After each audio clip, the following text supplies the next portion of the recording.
Good morning students. बच्चों, कल हमने फिजिक्स का पहला चैप्टर शुरू किया था जिसका नाम था प्रकाश, परावर्तन एवं अपवर्तन। ठीक है, उसमें हम प्रकाश के बारे में जान चुके थे कि प्रकाश क्या है और कौन से वैज्ञानिक ने प्रकाश के बारे में क्या कहा है।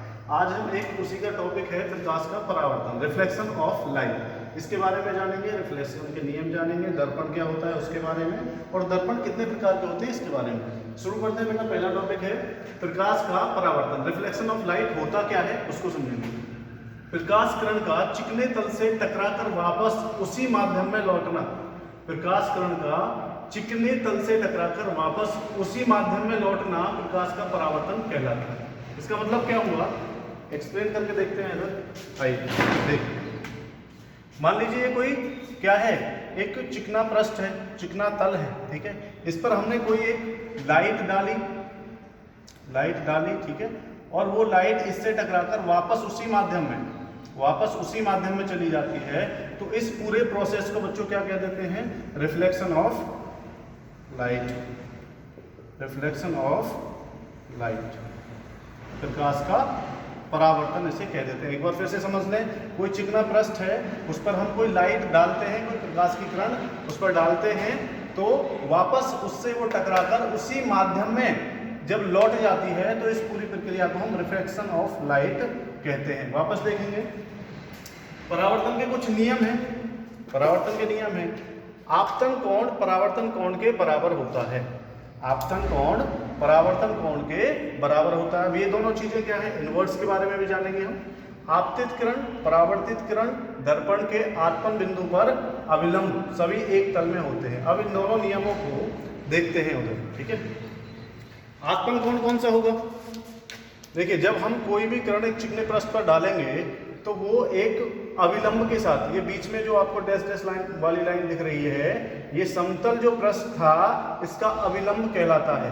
इंग्लिश में इसे नॉर्मल कहते हैं, हिंदी में इसे अविलंब कहते हैं। तो ये जो हमने एक किरण यहां से डाली थी इस पृष्ठ पर, ये इसके साथ एक एंगल फॉर्म करेगी, ये एक एंगल फॉर्म करेगी, जिस एंगल को हम क्या कहेंगे बच्चों, आपतन कोण कहेंगे। क्या कहेंगे, आपतन कोण, angle of incident, angle of incident कहेंगे। किसको कहेंगे बच्चों, जो हमने एक किरण चिकने पृष्ठ पर डाली थी, वो अविलंब के साथ एक एंगल फॉर्म करेगी, उस एंगल को ही हम आपतित कोण या आपतन कोण कहते हैं। अब परावर्तित कोण कौन सा होगा उसे देखते हैं। जब ये अविलंब के साथ, जब ये चिकने पृष्ठ से टकराकर वापस उसी माध्यम में जाएगी, तो अविलंब के साथ ये भी एक कोण फॉर्म कर रही होगी, ये भी एक एंगल फॉर्म करेगी।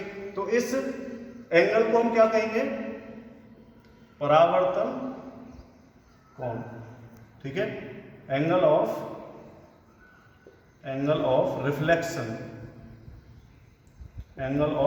रिफ्लेक्शन कहेंगे। उम्मीद है कि दोनों आपतन कोण और परावर्तन कोण आपको समझ में आ गया होगा। तो जो लॉ ऑफ रिफ्लेक्शन है, जो लॉ ऑफ रिफ्लेक्शन हमारा क्या कहता है कि एंगल आई जो होगा, एंगल आई हमेशा एंगल आर के बराबर होगा। एंगल आई एंगल आर के बराबर होगा।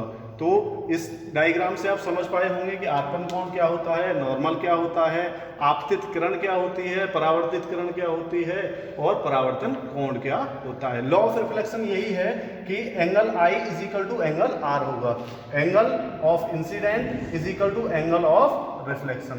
उम्मीद है इसको आप अच्छे से समझ पाए होंगे। बढ़ते हैं आगे। देखिए, दर्पण क्या होता है, आपने देखा होगा, शीशा जिसे कहते हैं, घर में सुबह सुबह बाल संभालते हैं सब लोग उसमें। तो दर्पण क्या होता है, वह चिकना एवं पॉलिशदार पृष्ठ, वह चिकना एवं पॉलिशदार पृष्ठ जिस पर पड़ने वाले प्रकाश का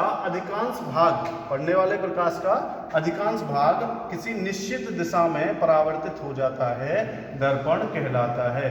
तो फाइनली मिरर है क्या, कोई एक चिकना या पॉलिशदार पृष्ठ होता है, चिकना या पॉलिशदार पृष्ठ होता है,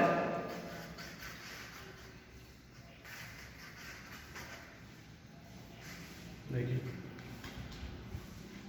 सपोज दैट ये कोई मिरर है, सामान्य शीशा है, इसके अगर एक साइड को, एक बैक साइड को हम पॉलिश कर दें,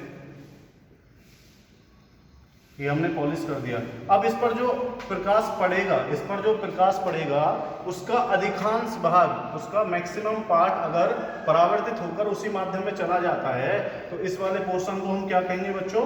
मिरर कहेंगे। क्या कहेंगे? मिरर कहेंगे, शीशा कहेंगे या दर्पण कहेंगे। उम्मीद है दर्पण को आप समझ पाए होंगे। चलिए, दर्पण 3 प्रकार के होते हैं, समतल दर्पण, उत्तल दर्पण और अवतल दर्पण। समतल दर्पण, उत्तल दर्पण और अवतल दर्पण, इनको पढ़ते हैं बारी बारी से। समतल दर्पण क्या है? प्लेन मिरर क्या है? एक ओर से पॉलिश की गई कांच की समतल प्लेट, एक ओर से पॉलिश की गई कांच की समतल प्लेट समतल दर्पण कहलाती है। कई बार 1 नंबर में पूछ दिया जाता है कि समतल दर्पण क्या होता है, तो एक ओर से पॉलिश की गई कांच की समतल प्लेट समतल दर्पण कहलाती है, जैसा मैंने अभी समझाया उधर। अवतल दर्पण क्या होता है? कॉनकेव मिरर, ऐसा गोली, पहली चीज तो ये चीज याद रखेंगे कि अवतल दर्पण और उत्तल दर्पण गोलीय दर्पण होते हैं। गोलीय दर्पण के 2 प्रकार हैं, अवतल दर्पण और उत्तल दर्पण। ठीक है, ऐसा गोलीय दर्पण जिसका परावर्तक पृष्ठ अंदर की ओर अर्थात गोले के केंद्र की ओर वक्रित रहता है, वक्रित मतलब झुका हुआ, मोड़ा हुआ, अवतल दर्पण कहलाता है। इसको समझते हैं। ऐसा गोलीय दर्पण, देखिए, ऐसा गोलीय दर्पण, सपोज दैट ये किसी गोले में से काटा हुआ कांच है,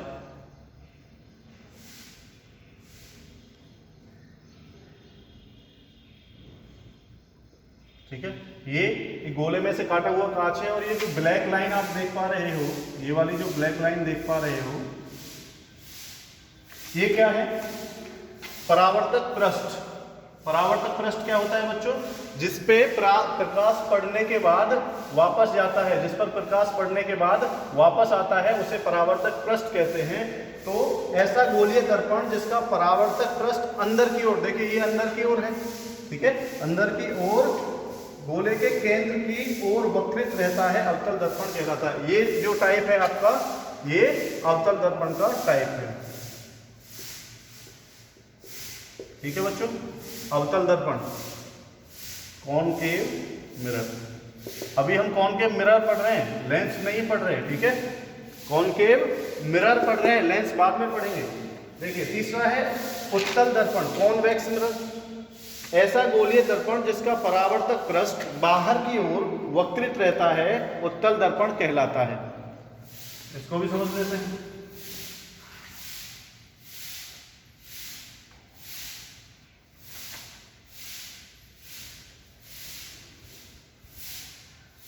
ये गोलीय दर्पण है और इसका जो परावर्तक